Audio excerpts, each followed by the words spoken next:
Oi, gente.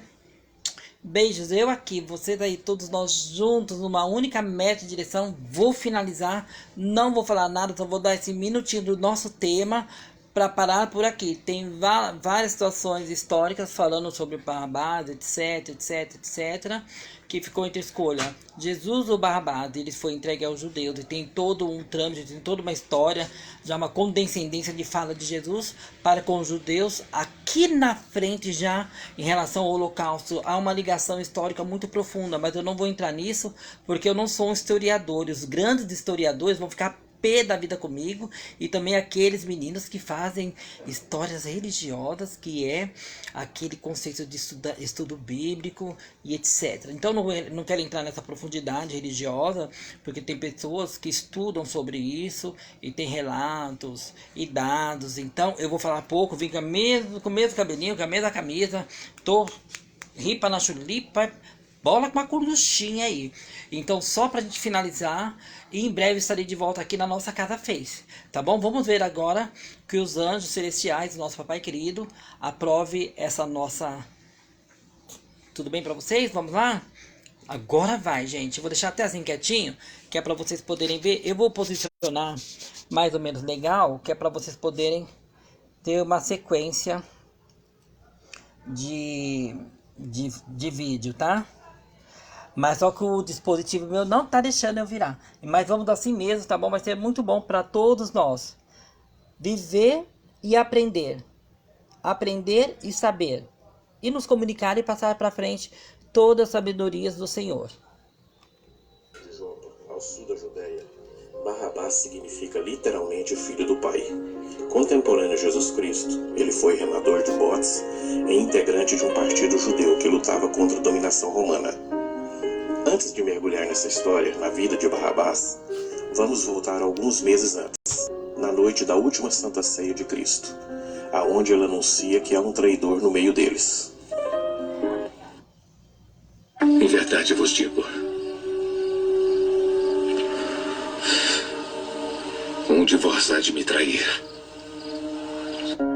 Barrabás tinha um grupo que agia através de ataques às legiões, como um meio de fustigar as forças invasoras dominantes. Foi preso após um ataque a um grupo de soldados romanos na cidade de Cafarnaum. Barrabás, dotado de muita coragem, força e espírito de iniciativa, mas também ele era muito ignorante e falador. Com os prejuízos que sofrera, acabou se tornando um salteador das estrelas, e seu ofício ganhou fama e alguns seguidores, formando um pelotão de marginais do qual se tornou o chefe. Gerava muito medo por onde quer que ele andava, pois ele roubava todos os pertences de quem quer que seja. Chegou a vir às escondidas para a cidade de Jerusalém, aonde trabalhou escondidamente na parte de baixo de Jerusalém, no vale de Quidron. Barrabás ficou conhecido como um criminoso, responsável por insurgências, assassinatos e roubos. O Evangelho de Mateus o chama de um preso muito conhecido. Marcos relata que ele foi preso com amotinadores, os quais em um tumulto havia cometido um homicídio. O livro de Lucas afirma que ele foi lançado na prisão por causa de uma sedição na cidade e também por um homicídio, e o chama de salteador. Citado nos evangelhos, Barrabás é um personagem que participa de uma das mais dramáticas e conhecidas cenas da história: a crucificação de Cristo, no episódio do julgamento de Jesus por Pôncio Pilatos. Como Barrabás, Jesus também foi acusado de traição contra Roma.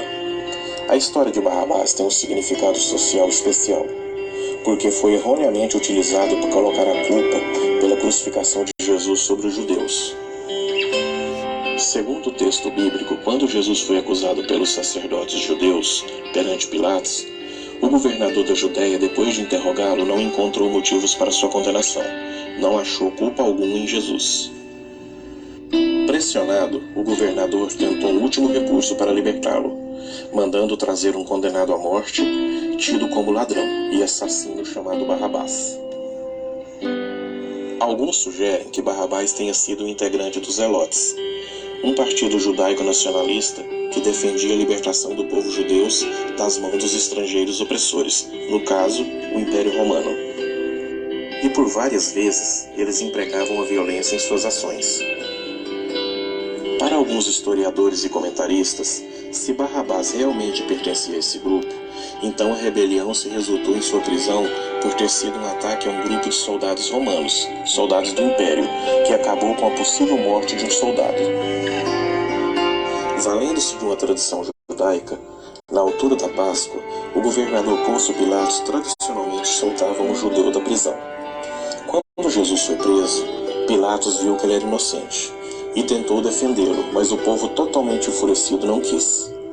Então Pilatos decidiu usar a tradição para libertá-lo, e ele deu uma escolha ao povo: Jesus ou Barrabás, um conhecido criminoso assassino de mau caráter. Mas contra suas expectativas, o povo escolheu Barrabás. Pilatos respeitou a escolha do povo e soltou Barrabás, enviando Jesus para morrer na cruz.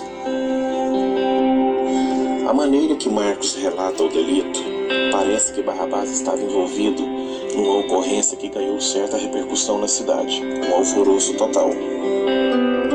Já Mateus deixa claro que Barrabás já era alguém com uma certa fama entre o povo, talvez até reputado como uma espécie de herói, principalmente em seus delitos, por motivação nacionalistas.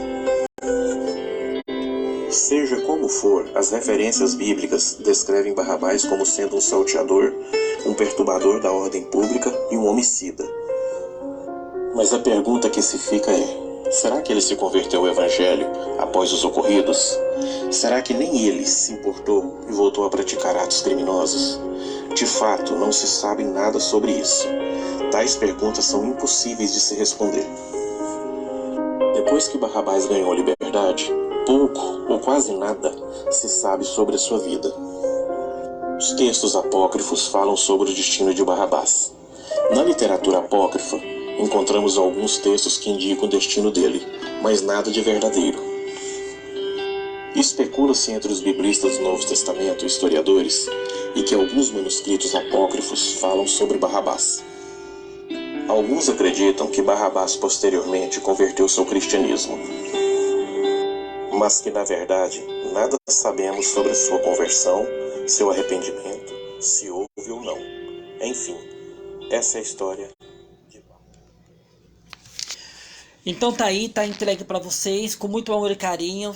Me sigam, olhem, vejam, meditem, peguem uma Bíblia, peguem um livro, peguem um caderno de história, peguem um caderno para escrever, peguem um caderno de memórias. Não vai fazer isso, fale com alguém um pouco influente em relação às religiões, às histórias da época que fazem parte de hoje. Então está dito. Não é para envergonhar um ser humano, alguém, ou até mesmo o meu sangue, minha prole, meu sobrinho lindo, Gustavo. Foi bom isso porque eu pude trazer para vocês uma sensação com um pouco de realismo do que houve de fato em relação a Jesus Cristo e Barrabás naquele momento. Que Barrabás era reconhecido e adorado por alguns povos marginais ou marginalizados, aqueles pobres sem conceito nenhum e, na verdade, ignorantes.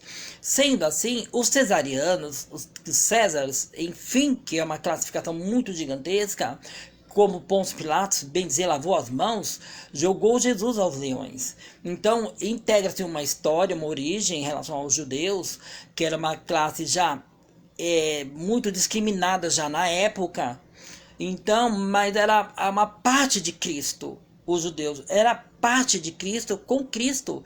Então, em reação àquele momento, na escrita daquela história, daquele fatídico dia, ele foi entregue automaticamente aos povos, a nós, não nós geralmente falando, mas sim propriamente falando aos judeus, porque eram os judeus que estavam ali nos arredores. E os judeus, o povo em si, preferiu não a libertação de Cristo, nosso rei, mas sim de Barrabás, um mero e insignificante, marginal, um ladrão. ele era corruptível, corrompia, determinantemente ele agregava pessoas de baixo calão para a sua tribo, não dizendo que os judeus, enfim, fazia parte do seu contexto. Pelo amor de Cristo, entendam a minha fala, tá? Jamais falaria de nações, de etnias, de povos humanos. E depois, subsequentemente, agora, nos dias de hoje, para essa era de Hitler, o massacre, a desgranha que ele fez toda com essa humanidade toda, referente a todos os judeus. Todos nós vimos, indiretamente participamos, não fomos coautores, mas não ficamos de braços cruzados. Muitos países se juntaram para ajudar os judeus. Mas esses judeus que foram quase exterminados por Hitler foram os judeus que existiam ali, naquela parábola real de Cristo, naquela passagem de Barrabás em relação a Cristo e a sua crucificação. Não estou citando e nem direcionando algo aos judeus. Digo, não afirmativamente, mas digo que os judeus estavam ali, junto com aqueles povos, porque além dos judeus estarem lá, tinha muitas aldeias, muitas etnias locais de cidadelas. Então, claro que eu não vou me referir somente ao judeu, mas o judeu entra bem, ele cabe bem dentro desta fala, deste momento com Cristo e com o seu povo, onde Jesus foi atirado e condenado pelos povos. Ou Senhor Jesus Cristo, o rei de vocês, o suposto rei, ou a Barrabás, esse, não vou me referir com palavras de baixo calão, porque não seria educado. Mas veja bem, né? Então eu falo do rei Jesus Cristo, mas não tenho coragem de denominar o nome a Barrabás. Então pensem nisso, orem, peçam ao Pai sabedoria, inteligência. Eu falo que não vou falar muito, eu vim aqui para isso. Obrigado, Senhor Jesus, por eu poder ter conseguido mostrar algo para vocês religioso. E também não é só religião, é o que vocês quiserem ouvir. E todas as coisas que eu falar por aqui no nosso canal, na nossa Casa Face. Então, muito obrigado. Obrigado, Face. Obrigado, Face Mundial. Obrigado, Face do Brasil. Obrigado toda a coordenadoria, a coordenação do Facebook do Rá, Mi, Fá, Sol, Lá, Si, Dó, em deixar que eu propague esta maravilha que é a fala bíblica para as pessoas que não têm má intenção, mas não têm o conhecimento. Então, beijos. Também não tenho, mas a gente vai aprendendo junto, tá bom? Beijos. Obrigado, Facebook. Obrigado a todos que me acompanharam e obrigado a todos que vão ver. Podem deixar no pitaco aí, podem deixar no dizer. Quem estiver à vontade em falar, podem falar. E desde já, obrigado, gratidão e obrigado, Senhor Jesus Cristo. Beijos, crianças lindas, meus grecianos mirins e a todos os grecianos da meia-idade, né? Da maioridade, todo mundo. Beijos, tchau. Concluí, hein, gente? Então, vamos para a próxima. Beijos.